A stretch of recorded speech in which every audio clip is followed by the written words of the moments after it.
Lapu-Lapu City Police mitataw nga way nahitabong kidnapping sa Barangay Buaya sa miaging gabi, sukwahi sa na-post sa social media. Ani ang report.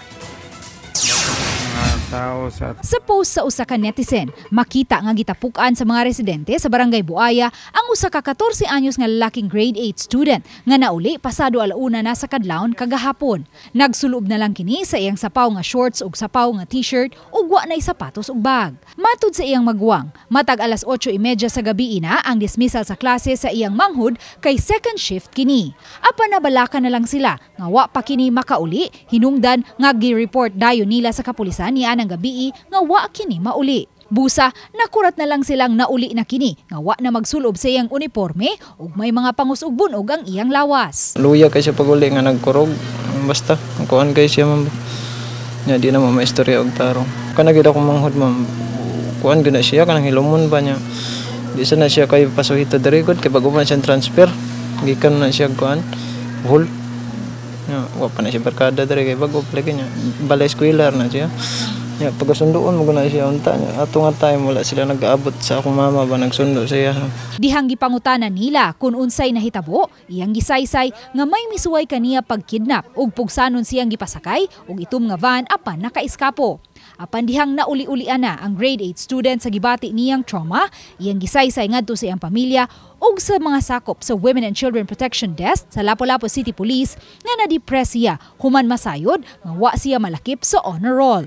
Inay muuli, didto siya nag-istambay dapit sa baybayon sa Barangay Buaya ug kalit lang may tulo ka batan-on nga miduol kaniya, gitripingan siya ug gitabangan pag-ilog ang iyang cellphone ug gibaharan. Hinungdan sa mga pangus ug bunog nga iyang nahiaguman. Apan ang nahaunang nabuhian niyang pamahayag nga gikidnap siya, maumatod pa ang gitudlo nga ipasulti sa tulo ka mga batan-on nga nagtripping kaniya. Malagi ito gikan sa Station 5 ron, ma-identify itong tulo ka batan-on para ma-link gid nato, ma-confirm gid nato nga kato gid itabuha. Pero officially wala gi nahitabo nga kidnapping sa van.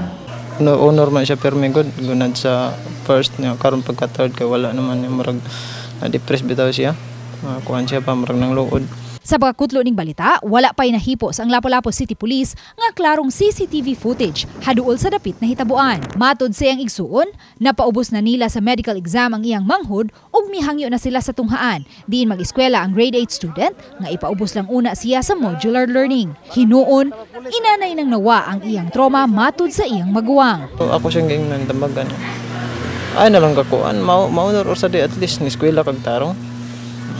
Padayon na nagkuan. Maran man siya na kuan ma'am na kuan na siya ba na ulilan. Hangyo siya nga di lang mag-module mo.